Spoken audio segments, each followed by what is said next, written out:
main event. Let's just get into the main event because that was incredible. Main event, Justin Gaethje taking on Dustin Poirier. Justin Gaethje, and I didn't know this. I knew that Justin Gaethje was a good wrestler, but his high school wrestling record, he got to the state finals as a freshman and a sophomore for the English people, basically the first year and second year of high school.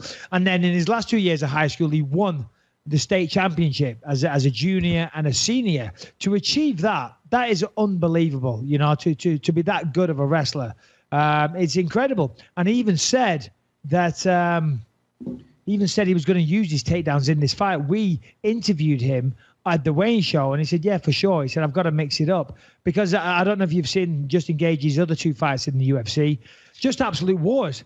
Fun to watch. Incredible to watch. The guy takes so much punishment, but you can't fight like that for the rest of your life. You are going to have issues when you get older. Approach. It's as simple as that. Justin Gaethje takes far too much damage. And we thought against Dustin Poirier, okay, now he's going to come with a different approach. He's going to look to use his wrestling, his takedowns, and fight smarter.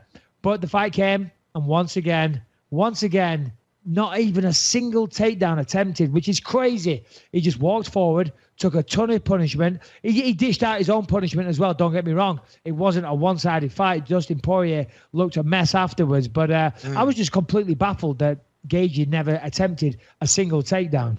Yeah, I mean, to be honest with you, the reason Justin Gaethje is headlining cards after literally his first fight ever in the UFC, he headlined, and now his third fight as well, is because he's a guy who's not really trying to fucking take you down. He's a guy who's trying to take your head off. And I think that's why, he's built a reputation as being a fucking, wild man killer who's just trying to come out and, just inflict as much damage on you as possible. It is like, I would rather get into a fight with any UFC heavyweight and get my ass kicked than Justin Gaethje. He is like, it's just, you're going to just, it's like going through like a meat grinder. Your body's just going to be beaten and bruised, and every inch of your body is going to be bloodied and battered. And it just would not, I would rather get knocked out by Ngannou and be like, all right, dude, I woke up. Look at that. That was crazy. But Justin Gaethje is that dude. And I think that's why he kind of abandons that plan. And I think that's why he has so many fans being relatively unknown. 3 fights in the UFC. Dude, a lot of people love him and love his style. And he was also winning that fight. For round 1 was like, I don't even know. I couldn't even score it because it was so wild. But round 2 and round 3, he was definitely winning, pretty handily. And yeah, dude, he seemed to, I don't even know. He just got hit and got caught, and Dustin Poirier is just that good. Well.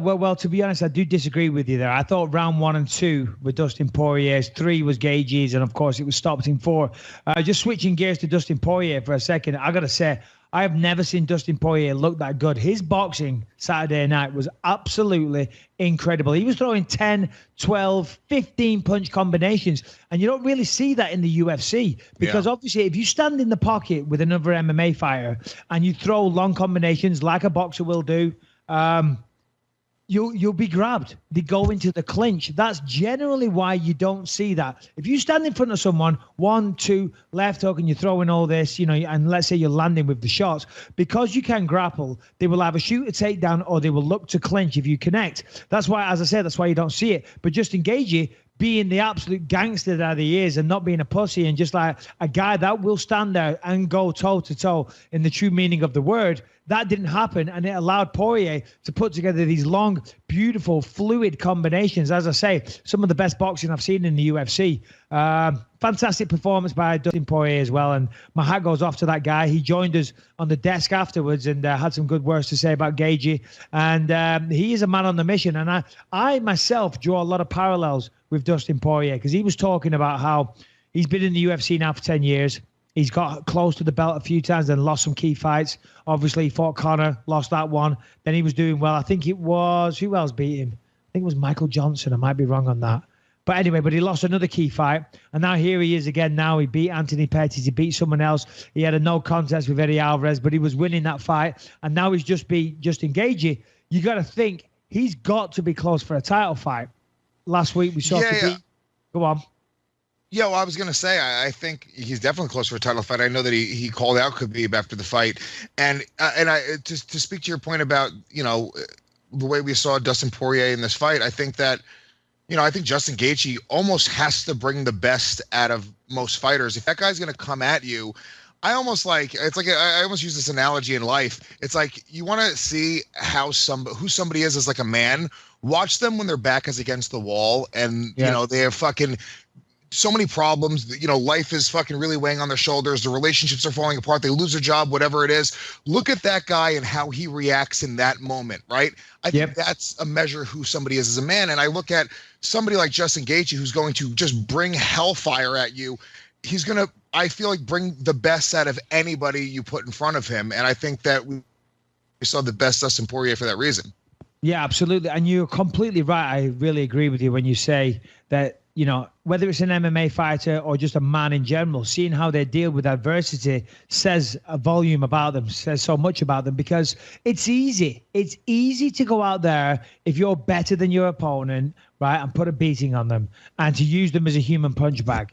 It's when, as you said, when your back's up against the wall, when you're getting the shit kicked out of you, how are they going to react then? Classic example, and I'm not trying to take a dump on this guy because obviously I have done many times on this podcast, but Vitor Belfort is the prime example of that. When the fight is going his way, he is world class, he's unbelievable, he's a great striker and all this stuff.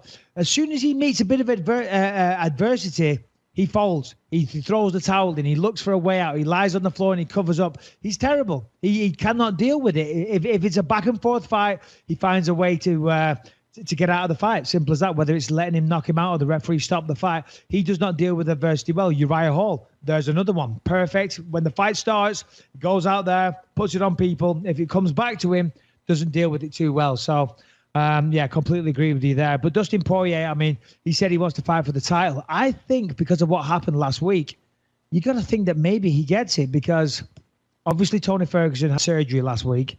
You see those pictures of Tony Ferguson's leg, by the way? No. Dude, let me see now. Oh my God, he had some pictures on Instagram of his leg. Fuck me, it looks bad. So yeah, Tony Ferguson's going to be out for a while. I don't know how long. Looking at that leg, it's going to be at least 6 months, if not longer. So he's out. Oh my God. I'm guessing you saw the picture. Oh yeah, dude! Holy shit, dude! It looks like Frankenstein's head. It's awful. Yeah. No, it's really bad. So he's going to be out for a while. Conor McGregor should be the fight that happens next. I mean, you know, with everything that went on with Conor and Khabib, the thing that the UFC should do is book that fight. But I don't know, and I'm not saying this because of anything I know, but you know, there's going to be a lot of fallout from that. You know, maybe lawsuits. Who knows? I don't know. I'm just assuming. So that might put him out of action for a little while. Maybe he wants to wait until it's all cleared up. I honestly don't know. What I'm saying is, though, in the meantime, while Conor sorts all that mess out, Dustin Poirier comes in, fights Khabib for the title. So that just might be his path eventually to the belt, which, you know, I think he deserves it. The amount of time he's put in and the journey that he's been on. He was talking about how his wife, he didn't have a car, and his girlfriend, pardon me, used to drive him to training and all this type of stuff. And I think back to my journey, and I totally relate. So I wish him all the best. And once again, well done, Dustin Poirier. We'll see what. Yeah, I agree, and I think Dustin Poirier is great. He's always a guy. Every time he's in a fight, it's super entertaining. So hopefully he gets that fight at the very least in the interim, until we see what happens with Conor. Because at this point, let's fucking get real. Conor versus Khabib. It just kind of has to happen. You know, those worlds are going to collide. It's just, I don't care what happens. You know, that fight will one day happen, and I want to see it, but who knows? I will say, though, I thought this was sort of an interesting conversation when talking about Gaethje, because he did lose that fight. You know, how much do you think, you know, it's almost like a balancing act, right? Because you have to win, but you have to be super entertaining, and you have to be kind of entertaining on the microphone, and you have to kind of make relationships outside of the cage as well. I just kind of thought, I figured you'd have the best insight on this, of like, how much of a balance of winning and being entertaining do you need to kind of put in there? Like when you're going into the fight, I mean, you're entertaining, have an exciting style. You're a stand-up fighter, so it's kind of built into it. It's a little different, but just the fighter mentality in general, like how much are you going like, shit, I have to be super entertaining in this fight versus how much I have to win this fight by any means necessary? Winning is paramount. You have to win. It's as simple as that. That comes above everything else. Being entertaining is great. Being exciting, being flashy, being whatever you want to say, whatever adjective you want to use. Nothing comes above winning the fight, okay? Everything else is secondary. So, connecting sleep to sports isn't easy, but here goes. Mattress Firm is America's neighborhood mattress store, and it should be your goal to check out the deals that they have going on every day. Their mattresses are softer than your rival's team's defense. They get a 10 out of tennis. You're going to love your new bed. Okay, all terrible dad jokes aside, head to mattressfirm.com/podcast and stretch your budget further than a gymnast before a floor routine. Boom. Octagon News.